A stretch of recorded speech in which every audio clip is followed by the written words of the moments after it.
جیسا کہ آپ نے ابھی سنا کہ دین کے 3 اہم اصول، یہ ہمارا موضوع ہے۔ اصول شریعت کے اندر اصل کی جمع ہے، اصل کی جمع اصول آتی ہے، اور اصل کہا جاتا ہے ما یبنى علیہ غیرہ، جس پر عمارت کا یا کسی بھی چیز کے ٹکنے کا دار و مدار ہو، بغیر اس بنیاد کے، بغیر اس اساس کے کوئی چیز کھڑی نہ رہ سکے، کوئی چیز ٹک نہ سکے۔ جیسے ابھی ہم اور آپ مسجد میں بیٹھے ہوئے ہیں، ظاہر ہے اس مسجد، ابھی آپ نے بتایا کہ ابھی مسجد نئی بنی ہے، مسجد کے بننے سے پہلے اس پہ کھدائی ہوئی ہوگی،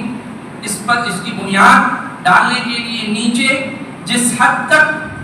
آپ کو انجینئر نے اور ان کے معمار نے،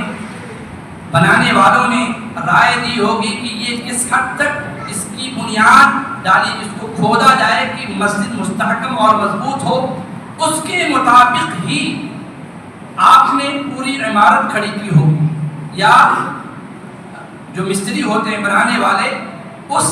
انجینئر کے کہنے کے مطابق ہی سارا کام کیا ہوگا۔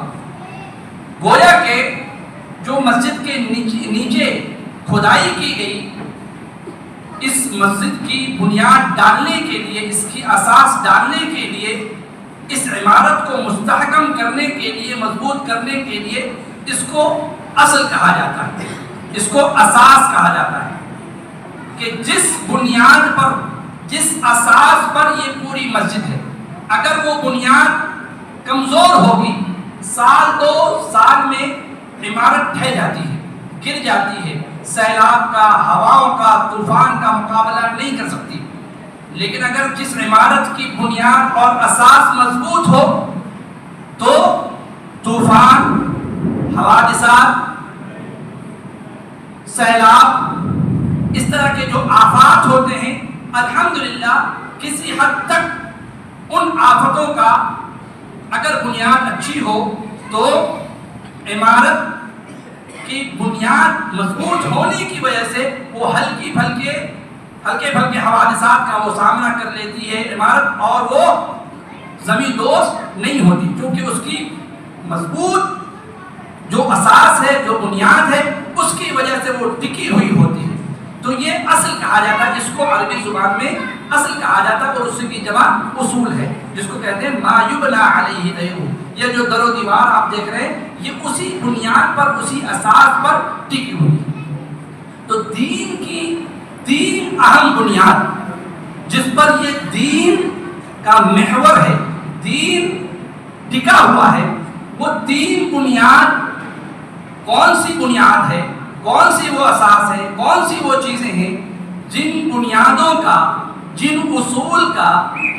جاننا ہم میں کے ہر مسلمان کے لیے ضروری، لازمی اور انیواری ہے۔ یعنی لابدی ہے کہ ہم میں کا ہر مسلمان ان 3 اصولوں کو جانے، پھر اس کے بعد اس پر عمل پیدا ہو۔ ان 3 اصولوں میں سے پہلا جو بنیادی اصل ہے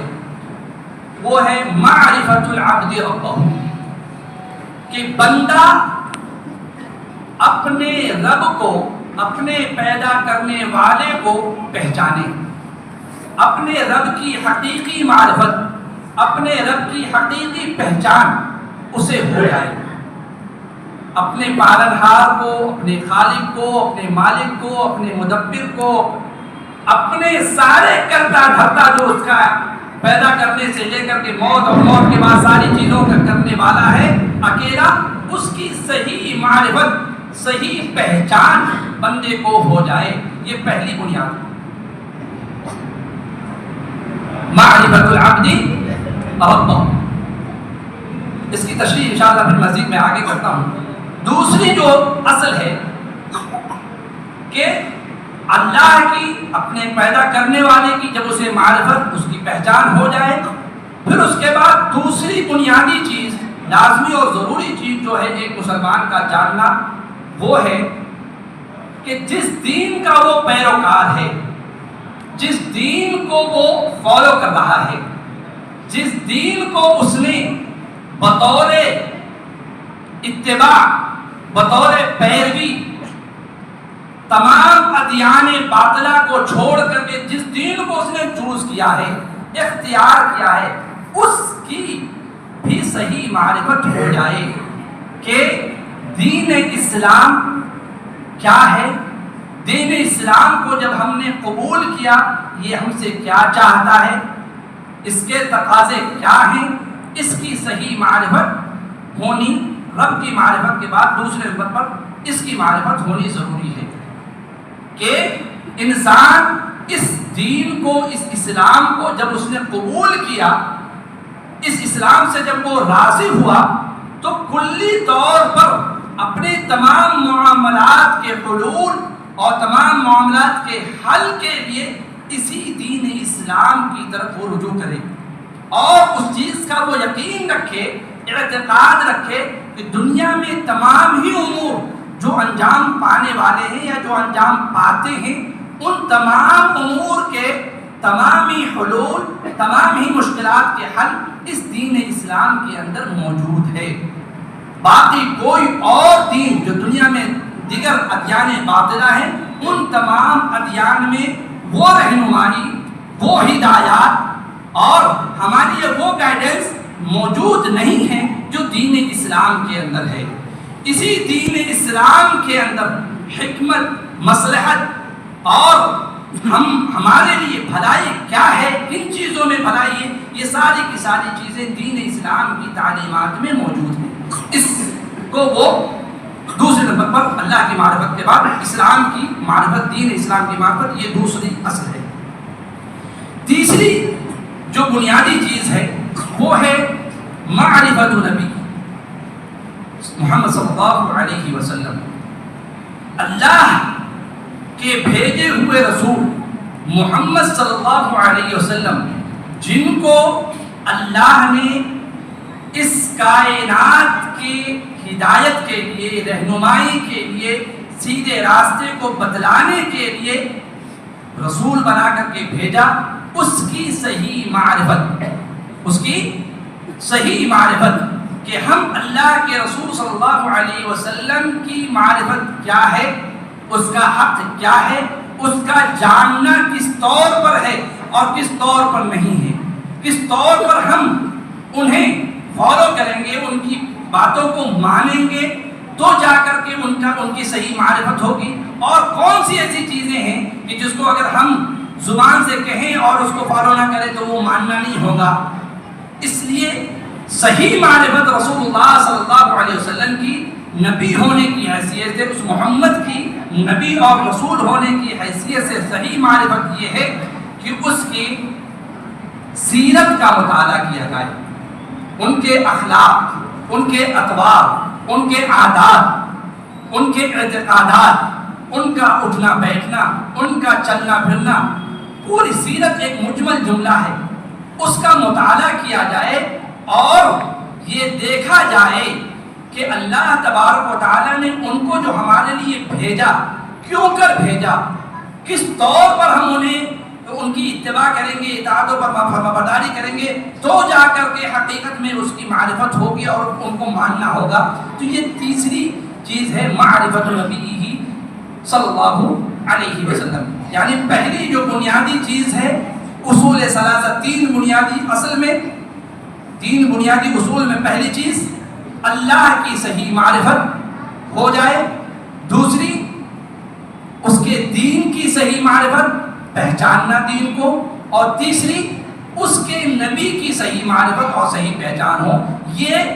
اجمالی طور پر میں نے یہ تین بنیادی جو اصول ہیں جو ہمارا موضوع ہے وہ میں نے آپ کے سامنے پیش کیا۔ اب آئیے ان بنیادوں کی معرفت، اللہ کی معرفت یعنی اللہ تبارک و تعالیٰ کو رب ہونے کی حیثیت سے کیسے ہمارے اندر اس کی صحیح معرفت ہو سکتی ہے، اس کے چند ایک اسباب بطور مثال کے میں ذکر کر کے پھر آگے نکلتا ہوں. چند ایک ایسے اسباب ہیں جن کو اختیار کر کے ہم اللہ کی صحیح معرفت حاصل کر سکتے ہیں. ان میں سے پہلا جو سبب ہے جس کو اختیار کر کے اللہ کی صحیح معرفت تک ہم پہنچ سکتے ہیں وہ ہے کہ اللہ کی جو مخلوقات ہیں ان میں غور و فکر کرنا، ان میں تدبر کرنا، اس میں تفکر کرنا، ان تمام مخلوقات کے خالق پر غور و فکر کرنا، اس کی خلقت پر غور و فکر کرنا کہ واقعاتاً یہ آسمان و زمین جو ہے، یہ سورج ہے، یہ چاند ہے، یہ ہوا ہے، اور یہ پانی ہے، اور یہ ساری چیزیں، یہ انسان ہیں، یہ ساری کی ساری چیزیں خود کر اپنے آپ ہی پیدا نہیں ہوگی. یعنی جتنی بھی مخلوقات ہے اس پر غور و فکر کرنے سے انسان خالق تک اس کی رسائی ہو سکتی ہے کہ ضرور ایسا ہے کہ جو ان تمام چیزوں کا پیدا کرنے والا ہے. خود بخود یہ انسان، یہ جانور، یہ نباتات، یہ حیوانات، یہ پہاڑ، یہ جو ہے پانی، یہ سمندر، یہ ندی نالے، یہ خود بخود پیدا نہیں ہو گئے. یہ موسموں کا سردی اور گرمی کا آنا جانا یہ اپنے آپ نہیں ہے، ضرور اس کا کوئی خالق ہے، اس کا کوئی پیدا کرنے والا ہے، اس کا کوئی نظام، اس کے چلانے کا کوئی کسی کے پاس نظام ہے کہ جس کے ذریعے سے رات و دن کا آنا جانا ہے، گرمی اور سردی کا آنا جانا ہے. ضرور کوئی خالق ہے. یہ مخلوقات خود بخود وجود میں نہیں آتے، خود بخود ان کا وجود. تو ان ساری مخلوقات پر غور و فکر کرنا، تدبر کرنا، اس سے ہمیں رہنمائی ملتی ہے اللہ کی، اپنے رب کی معرفت تک رسائی کرنے کے لیے. یہ پہلی بنیادی چیز ہے کہ آدمی اللہ کی جو مخلوقات ہیں اس پر غور و فکر کرے. قرآن نے کیا کہا؟ قرآن نے کہا اولم ينظروا فی ملکوت السماوات والارض وما خلق اللہ من شیء. اسی طرح قرآن نے کہا ان فی خلق السماوات والارض واختلاف اللیل والنہار لآیات لأولی الالباب. تو یہ لآیات لأولی الالباب، یہ کون لوگ غور و فکر کرتے ہیں؟ جن کے پاس عقل ہے، شعور ہے، ادراک ہے، جو عقل مند ہے. بے عقل لوگ جن کے پاس ادراک و شعور نہیں، وہ ان سب چیزوں پر غور نہیں کرتے. اور اسی وجہ سے ایسے لوگ اور حیوانوں کی زندگی میں کوئی فرق نہیں ہوتا. ایک عقل مند انسان ان سب چیزوں پر غور کرتا ہے اور تدبر کرتا ہے، تفکر کرتا ہے. تو یہ پہلی بنیادی چیز ہے کہ انسان غور و فکر کرے، مخلوقات جو ہے ان تمام مخلوقات پر غور و فکر کرے تو انشاءاللہ اس کے ذریعے سے اللہ کی معرفت تک وہ رسائی حاصل کر سکتا ہے. اسی طریقے سے انسان اگر خود اپنے اوپر بھی اگر غور و فکر کرے، قرآن نے کہا وَفِي أَنفُسِكُمْ أَفَلَا تُبْصِرُونَ.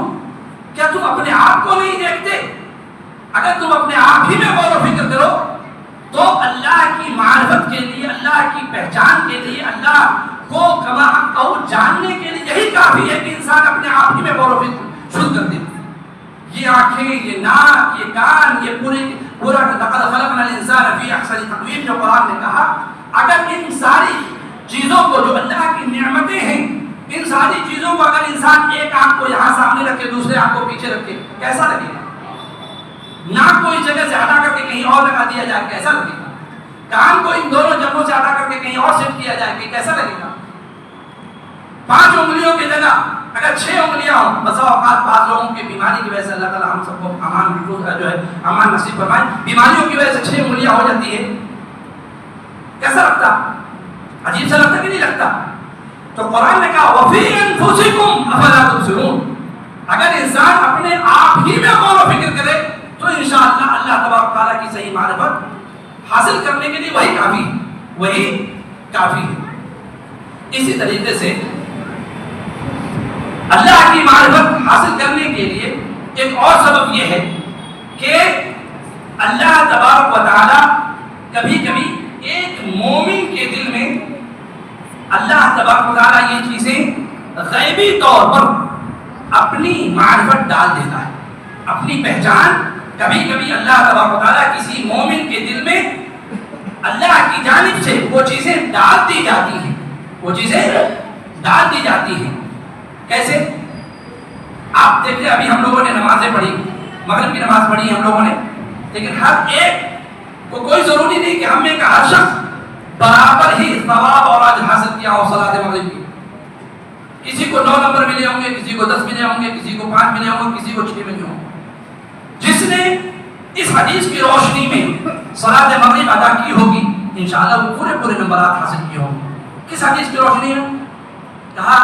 ان تعبد اللہ کأنک تراہ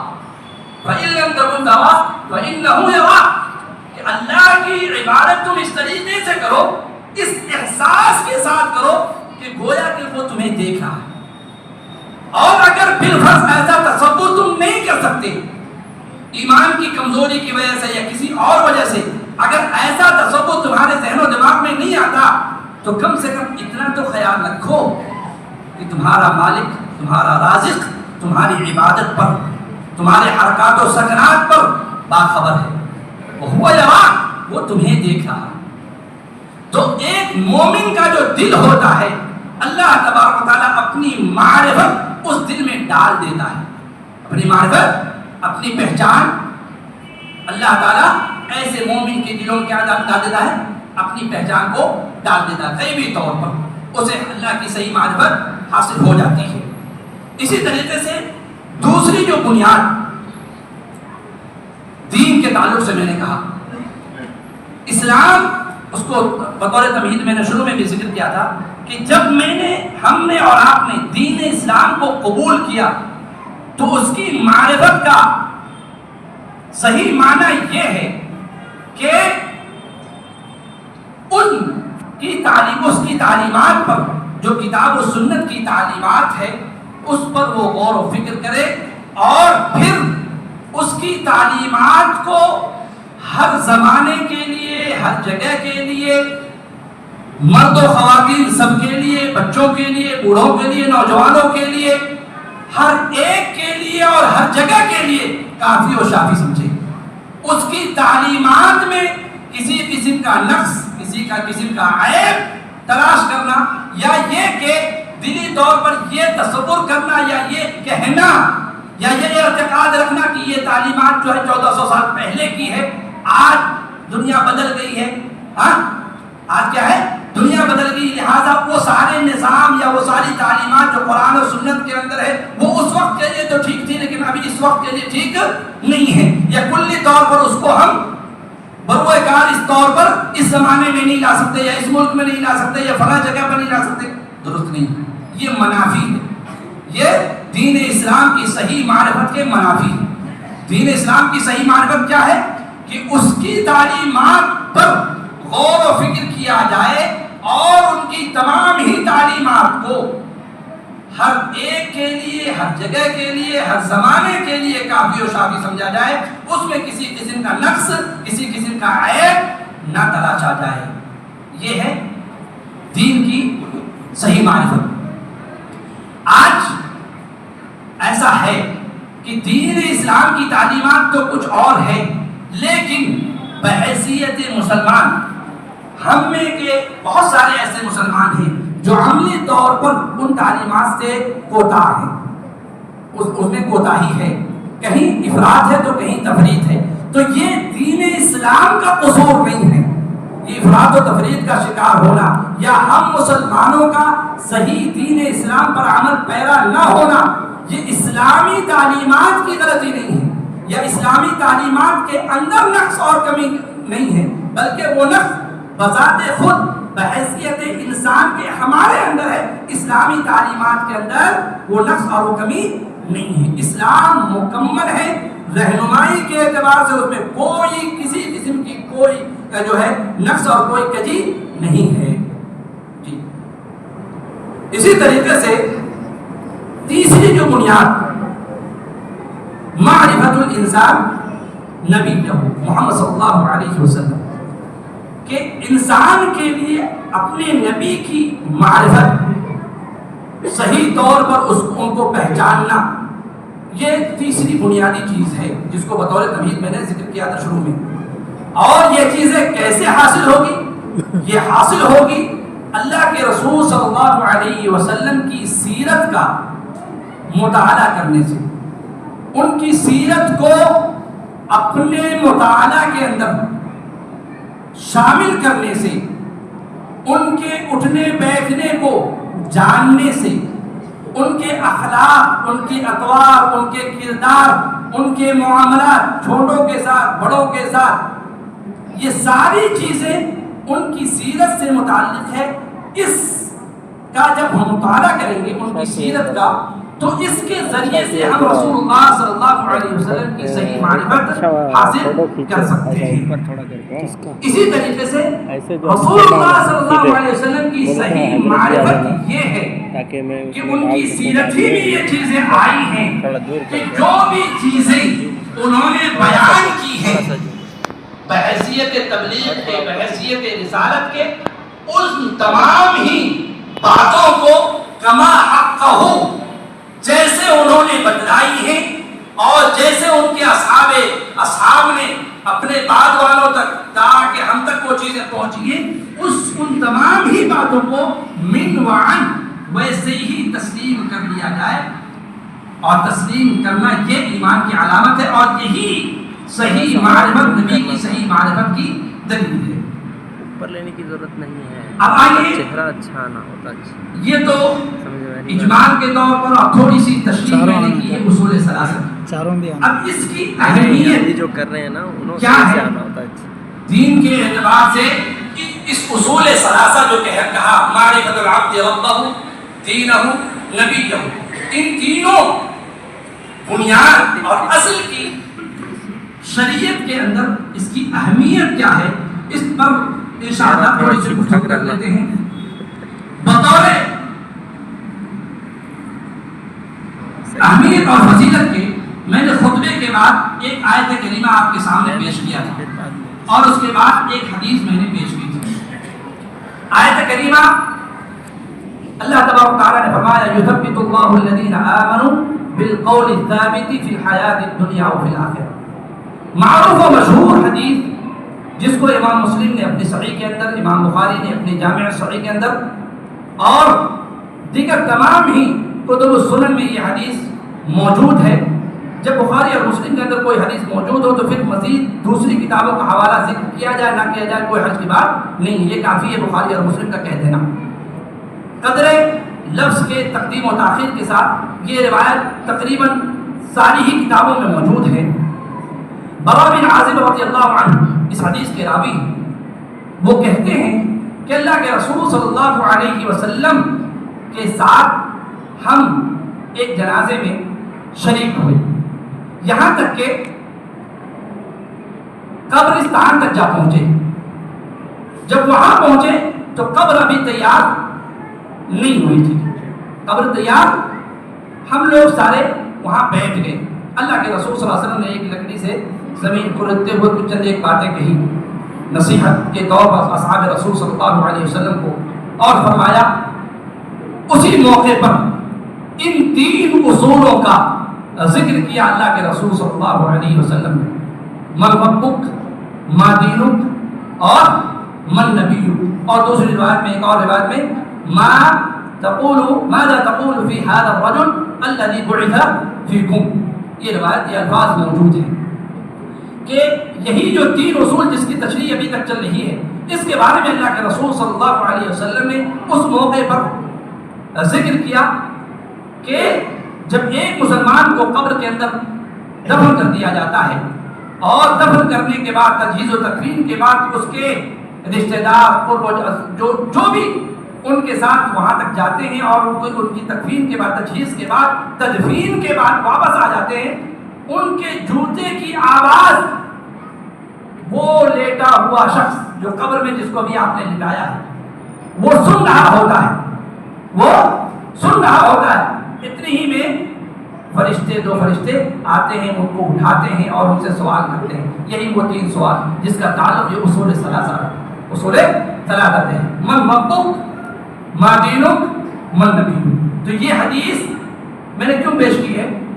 اس کی اہمیت کو بتلاتے ہوئے کہ اس کی یہ اہمیت ہے کہ مرنے کے بعد جو سب سے پہلی چیز ہوگی قبر کے اندر، جو آخرت کی سب سے پہلی منزل ہے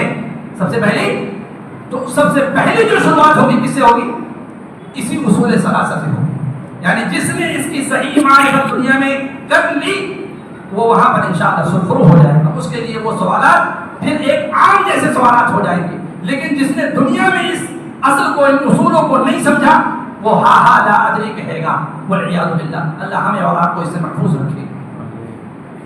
تو یہ پہلی اہمیت پر میں نے یہ حدیث رسول پیش کی. اسی طریقے سے اس کی اہمیت پر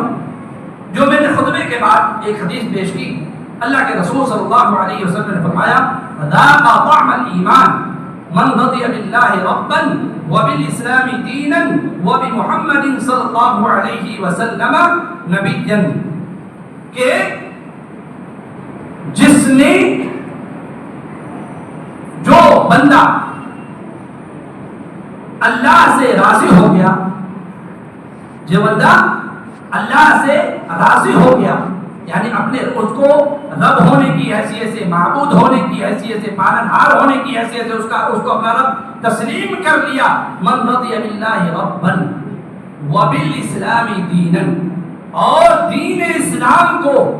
اس کی حقانیت کے ساتھ، اس دین کے علاوہ جتنے بھی ادیان ہیں تمام ادیان کو کا انکار کرتے ہوئے، تمام ادیان کو باطل قرار دیتے ہوئے دین اسلام کو اس نے اختیار کیا، اور محمد صلی اللہ علیہ وسلم کو رسول اور نبی ہونے کی حیثیت سے اس نے اپنا آئیڈیل، اپنا رہنما، اپنا رسول، اپنا نبی تسلیم کر لیا. در حقیقت اس نے ایمان کے ذائقے کو، ایمان کے مزے کو اس نے چکھ لیا. ذاق طعم الایمان، ایمان کی چاشنی کو، اس ایمان کی حلاوت کو، ایمان کی مٹھاس کو اس نے چکھ لیا. جس نے یہ تین چیزیں کر لی، اللہ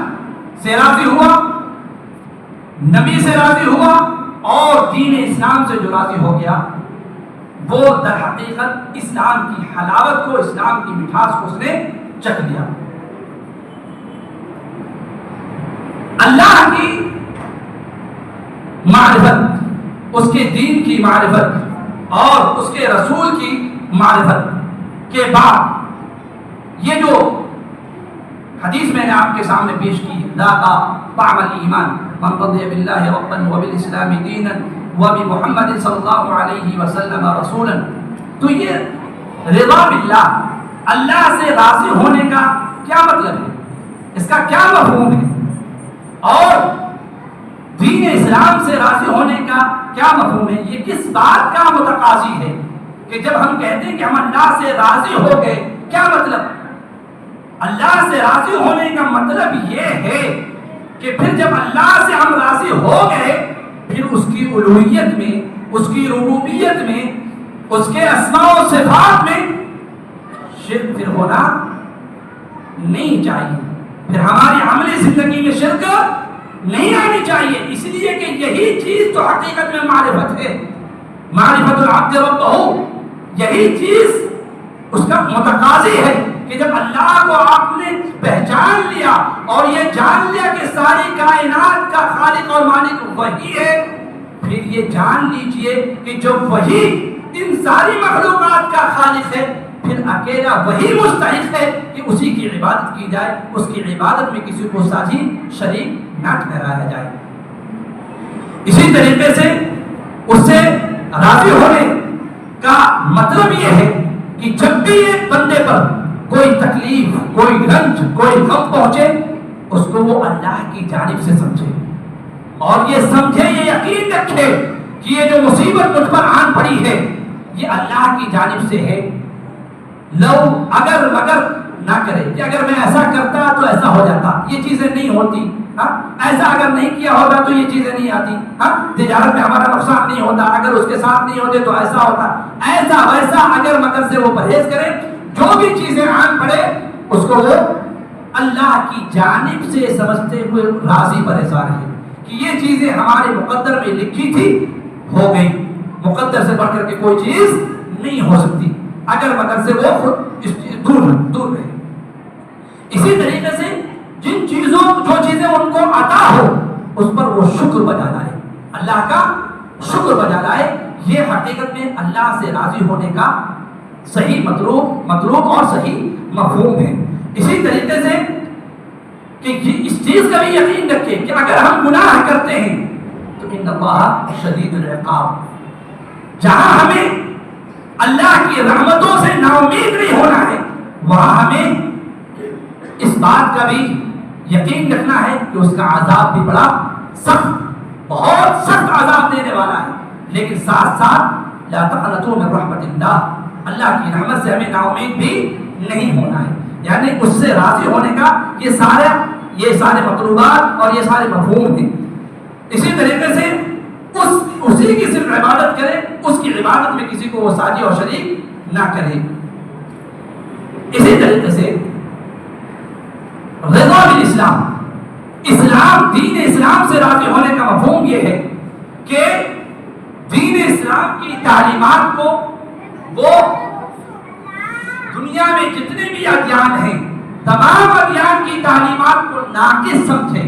اور یہ سمجھے کہ تمام حلول ان تمام ادیان باطلہ کے اندر نہیں ہے، مگر دین اسلام کے اندر سارے معاملات کے حل اور سارے معاملات کے حلول اور سارے اشکالات کے جوابات دین اسلام کی تعلیم میں موجود ہے. اسی طریقے سے دین اسلام کو ماننا تو یہ ہے کہ اس کی تعلیمات کو کافی اور شافی سمجھے، لیکن اگر کوئی اس کی تعلیمات پر نکتہ چینی کرتا ہے، اس کی تعلیمات کو کسی جگہ کے لیے قرار دیتا، کسی دوسری جگہ کے لیے کہتا کہ یہ یہاں کے لیے نہیں وہاں کے لیے ہے، یہ زمانے کے لیے نہیں فلاں زمانے کے لیے ہے، یا اسی طریقے سے اور کسی قسم کا عیب اور نقص دین اسلام کی تعلیم میں وہ تلاش کرتا ہے، تو در حقیقت یہ دین اسلام سے راضی ہونے کی دلیل نہیں بلکہ دین اسلام کو ایکسپٹ نہیں کرنے کی دلیل ہے. سمجھ رہے؟ اسی طریقے سے دین اسلام سے راضی ہونے کا مطلب یہ ہے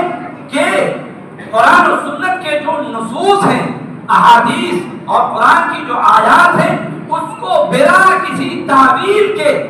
سلف صالحین نے جن آیات سے جن نصوص سے جو چیزیں سمجھا ہے ان تمام ہی نصوص کو انہی کی سمجھ کے مطابق سمجھا جائے. اسی طریقے سے اختصار کرتا ہوں میں کہ رضا رسول اللہ صلی اللہ علیہ وسلم سے راضی ہونے کا مطلب یہ ہے کہ اس کی اطاعت کی جائے، اس کی تعلیمات کو جو ہے عام کیا جائے اور ان کی باتوں پر کسی کی بات کو فوقیت نہ دی جائے اور ان کی بات کو یہ کہہ کر کے رد نہ کر دیا جائے کہ آج کا ماحول بدل گیا ہے، یا اسی طریقے سے کسی امام کی کسی پیشوا کی بات کو قرآن و سنت کے نصوص پر ڈال کر کے قرآن و سنت کے نصوص کی تعویل کر کے نکل جایا جائے، یہ بھی رضا بالرسول کے مفہوم کی مخالفت ہے، موافقت نہیں ہے. موافقت یہ ہے کہ رسول اللہ صلی اللہ علیہ وسلم کو اور ان کی باتوں کو اپنے سر کا تاج بنایا جائے، چاہے وہ چیزیں ہماری سمجھ میں آئے یا نہ آئے، وہ فشق اور لاشت. قرآن کی تعلیمات، سنت کی تعلیمات ہمارے ذہن و دماغ میں وہ چیزیں صلاحیت کرے یا نہ کرے، وہ ان کی تعلیمات ہمارے لیے کیا ہے؟ سر کا تاج ہے. اسی طریقے سے رضیت باللہ ربا وبالاسلام دینا محمد صلی اللہ علیہ وسلم کو اچھے سے لیجئے. اس کی فضیلت میں صدق و حدیثیں بطور اختصار میں ذکر کر رہا ہوں. اللہ کے رسول صلی اللہ علیہ وسلم نے فرمایا کہ اگر کوئی شخص اذان کے بعد اشہد ان لا الہ الا اللہ وان محمد عبدہ ورسولہ رضیت باللہ ربا وبالاسلام دینا وبمحمد صلی اللہ علیہ وسلم نبیا کہتا ہے تو اس کے گناہوں کی مغفرت کر دی جاتی ہے. یہ مسلم کی روایت ہے. اور ایک اور روایت جو مسلم احمد کے اندر ہے کچھ بھی ہے، ساری چیزیں وہی آخر میں ہے کہ اللہ تبارک تعالیٰ اس سے قیامت کے دن راضی ہو جائے گا. اگر کوئی شخص اذان کے بعد اس کی پابندی کرتا ہے کہ اشہد ان لا الہ الا اللہ وان محمد عبدہ ورسولہ رضیت باللہ ربا وبالاسلام دینا وبمحمد صلی اللہ علیہ وسلم نبیا، یہ کہتا ہے تو قیامت کے دن انشاءاللہ العزیز اللہ تبارک و تعالیٰ اس سے راضی ہو جائے گا۔ یہ اس کی اہمیت اور اس کی فضیلت ہے۔ اب آئیے یہ اصول ثلاثہ کا اجمالی طور پر تقاضا کیا ہے، یہ ہم سے کس چیز کا متقاضی ہے کہ ان چیزوں کو ہم نے جان لیا کہ اصول ثلاثہ کس کو کہتے ہیں، اس کا مفہوم کیا ہے اور اس کے اسباب کیسے ہیں کہ کس طور پر ہم اللہ کی معرفت حاصل کر سکتے ہیں، دین کی صحیح معرفت حاصل کر سکتے ہیں، نبی کی صحیح معرفت حاصل کر سکتے ہیں، اس کے اسباب کیا ہیں، اور پھر وہ اب آخر میں اجمالی طور پر ہم یہ ذکر کرتے ہیں کہ اس کے تقاضے کیا ہیں کہ جب ہم نے اصول ثلاثہ کو جان لیا تو اب ہم یہ جاننے کی کوشش کرتے ہیں کہ یہ اصول ثلاثہ کو جان لینے کے بعد یہ ہم سے کون سی چیزیں طلب کر رہا ہے، کس چیز کا متقاضی ہے۔ تو ایک انسان کو اللہ کی حقیقی معرفت جب ہو جائے تو وہ کبھی بھی کفر و شرک میں مبتلا نہیں ہوگا۔ یہ پہلی چیز ہے۔ تقاضا کیا ہے اس کا کہ جب انسان اپنے رب کو پہچان لیا پھر وہ کفر و شرک میں کبھی مبتلا نہیں ہو سکتا۔ اگر کفر و شرک میں مبتلا ہو رہا ہے تو گویا کہ اس نے اپنے رب کو پہچانا ہی نہیں، وہیں پر خلل ہے، وہیں پر نقص ہے۔ اسے چاہیے کہ پہلے اپنے رب کی معرفت حاصل کرے۔ اسی طریقے سے ایسا شخص جس نے اپنے رب کی معرفت حاصل صحیح طور پر نہیں کی ہے اس کو صحیح طور پر توحید کی چاشنی اور لذت محسوس نہیں ہوگی۔ اس کے برخلاف اگر کسی کو رب کی معرفت حاصل ہو گئی ہے تو انشاءاللہ اسے توحید کی لذت اور اس کی چاشنی وہ محسوس کرے گا۔ اسی طریقے سے ایسا شخص جسے رب کی معرفت حاصل ہو گئی وہ کفر کی دیرگی کو ناپسند کرے گا۔ اور سب سے بڑی چیز جسے اللہ کی معرفت حاصل ہو گئی وہ اپنی عبادت کا اکیلا حقدار اور اکیلا مستحق اس وحدہ لا شریک کو قرار دے گا۔ اسی طریقے سے دین اسلام کی معرفت اس چیز کی متقاضی ہے کہ جب انسان دین اسلام کو قبول کر لیا تو یہ اس چیز کا تقاضا کرتا ہے کہ دنیا میں جتنی بھی ادیان ہیں، جتنے بھی مذاہب ہیں، ان تمام مذاہب اور ان تمام ادیان کی تعلیمات اور ان تمام ہی ادیان و مذاہب کے ماننے والوں سے وہ متاثر نہیں ہوگا، اس لیے کہ جب وہ دین اسلام کو اس نے قبول کر لیا ہے تو وہ کبھی اس چیز پہ شک نہیں کرے گا کہ وہ ایسے دین کا ماننے والا ہے جس میں یہ چیزیں ہیں اور جس میں یہ چیزیں نہیں ہیں۔ نہیں، کبھی وہ اس طرح کی